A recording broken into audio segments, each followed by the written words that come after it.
Alors, bonjour. Nous allons étudier la convergence de cette intégrale qui est une intégrale généralisée. Donc, au premier abord, nous allons étudier la continuité de cette intégrale sur l'intervalle 1 à plus infini. Donc, nous savons que la fonction qui a t associe cosinus de t au carré est continue sur l'intervalle fermé 1 à plus infini ouvert. Alors, quel que soit un is, grand is que nous allons prendre contenu dans l'intervalle 1 à grand is,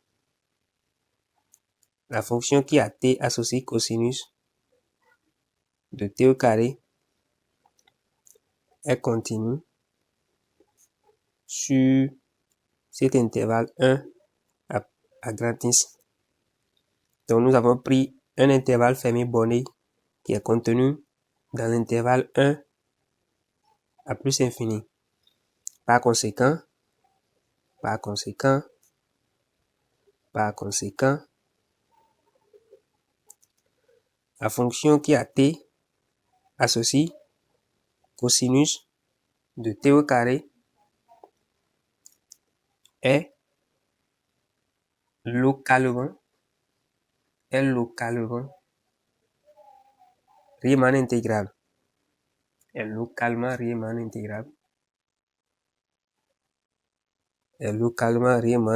intégrable.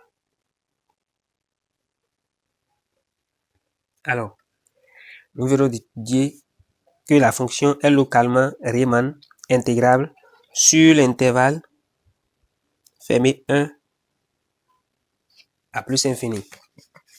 Alors, donc, l'intégrale allant de 1 à plus infini de cosinus de t au carré, c'est encore la limite lorsque grand is tend vers plus infini de l'intégrale allant de 1 à grand is de cosinus de t au carré dt. Voilà. Nous allons donc passer à un changement de variable rapidement ici. Donc, passons à un changement de variable. Nous allons posons t au carré égale à s. Si t au carré est égal à petit s, cela équivaut à dire que dt est égal à ds sur 2 racines carrées de s. Voilà. Et donc, nous allons reprendre notre intégrale. L'intégrale allant de 1 à grand is de cosinus de t au carré dt est égal à l'intégrale allant de 1 à grand is au carré désormais de cosinus de petit s sur 2 racines carrées de petit s ds. Ici, ne vous inquiétez pas, quand le petit s tend vers 1, notre grand is aussi, quand le petit s tend vers 1, notre grand T aussi va tendre vers 1. Quand le petit s tend vers grand is, notre petit t ou le t va tendre vers ins au carré. C'est pourquoi nous avons remplacé le truc là ici simplement. Alors, cette intégrale nous donne quoi? Ça nous donne ceci que nous pouvons réécrire autrement. Ça fait 1 à x au carré de cosinus de s fois 1 sur 2 racine carrée de s dt. ds. Alors, nous allons à ce niveau utiliser une intégration par partie rapidement. Posons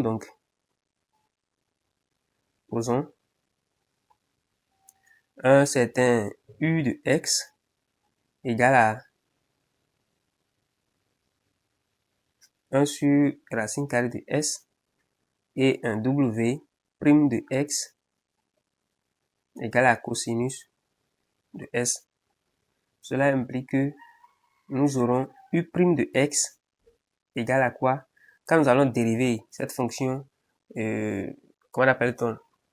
La dérivée de cette fonction nous donnera quoi? Ceci, nous aurons directement, ça fait 1 demi, on est d'accord? Ça va nous donner 1 demi de S, petit s à la puissance moins 3 demi. Voilà. Parce que ceci, c'est encore égal à S à la puissance moins 1 demi. Sa dérivée va donner 1 demi S à la puissance moins 3 demi. Voilà. Donc, notre W, une primitive de W, va nous donner moins, ça va nous donner sinus, autant pour moi, ça va nous donner sinus de S. Et donc, notre intégrale revient à quoi? Nous allons donc écrire que notre intégrale 1 à grand X de cosinus de t au carré dt devient ceci fois ceci. Donc, nous aurons un certain sinus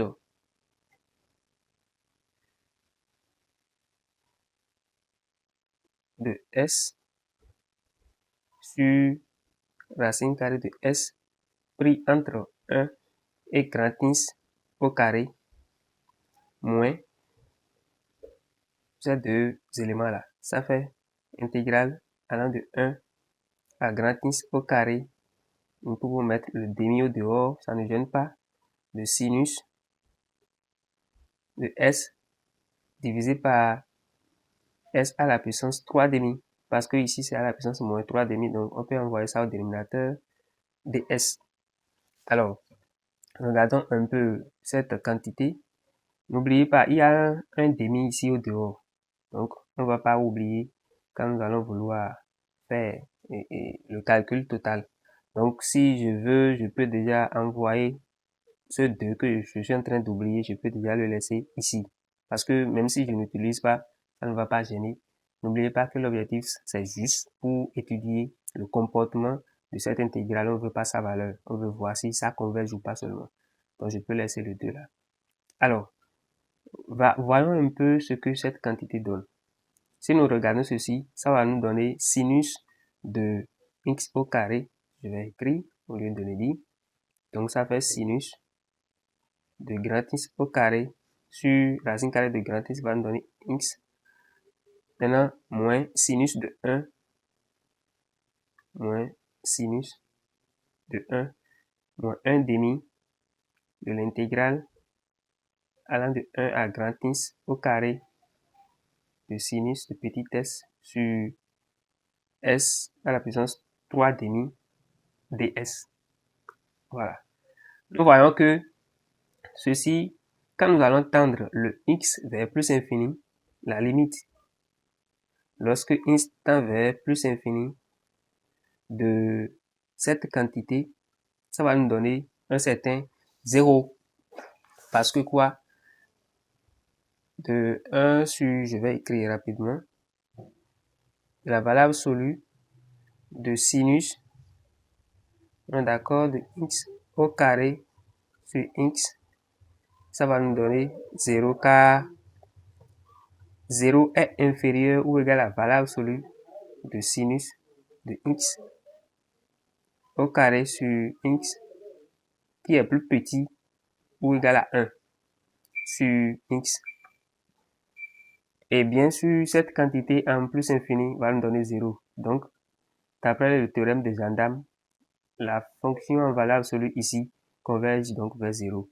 D'accord? C'est pourquoi la limite là donne 0. Donc, la quantité qui est ici dans le crochet va donner simplement moins sinus de S. Il y a un S là. Et oui, sinus de 1. Autant pour moi. Donc, notre intégrale 2 fois l'intégrale 1 à x que nous cherchons, cosinus de t au carré dt est égal à moins sinus de 1, qui est une quantité bien finie. D'accord? C'est une quantité bien finie. Maintenant, moins 1 demi de l'intégrale 1 à grand X au carré de sinus de 3 et sinus de S, d'accord, sur S à la puissance 3 demi ds. Voilà. Donc, nous avons déjà une quantité qui est positive et une quantité qui est finie ici. Donc, notre intégrale là ne va dépendre que de ce que celui-ci va donner. Voilà, d'accord.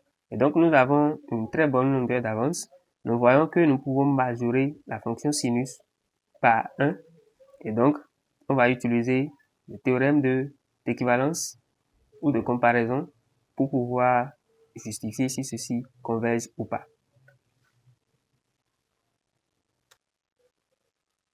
Donc, nous avons dit tout à l'heure que cette intégrale de 1 à plus infini de cosinus de t au carré dt nous donne sinus de 1 moins 1 demi de l'intégrale allant de 1 à plus infini de sinus de s sur s à la puissance 3 demi ds. Or, nous savons que la valeur absolue, d'accord, nous voulons étudier maintenant le comportement de cette intégrale. Est-ce que c'est convergent ou pas?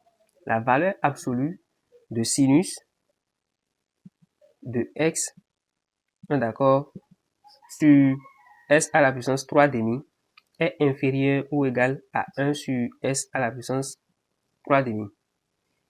Et nous savons que l'intégrale allant de 1 à plus infini de 1 sur sinus 1 sur x à la puissance 3 demi ds converge. Cette intégrale converge d'après le théorème de Riemann. D'après le théorème de Riemann, cette intégrale converge. Alors, d'après le théorème de comparaison,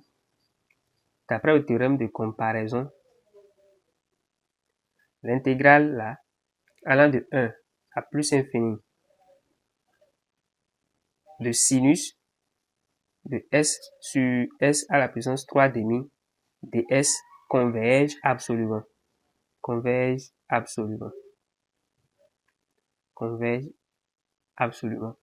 Et donc, converge simplement.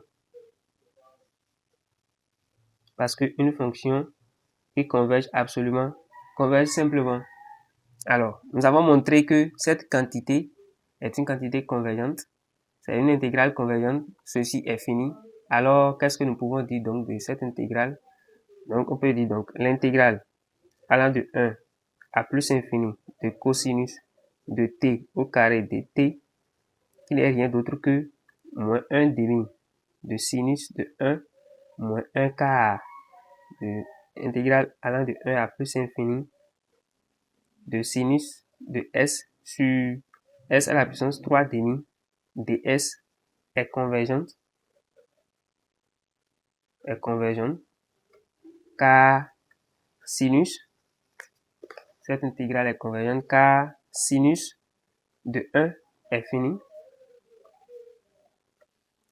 et l'intégrale allant de 1 à plus infini de sinus de s sur s à la puissance 3 demi ds est intégrable ou bien est convergente.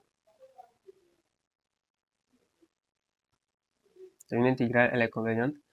Et donc, pour finir, pour conclure, en conclusion, nous allons simplement dire, alors, l'intégrale allant de 1 à plus infini de cosinus de t au carré dt est convergente.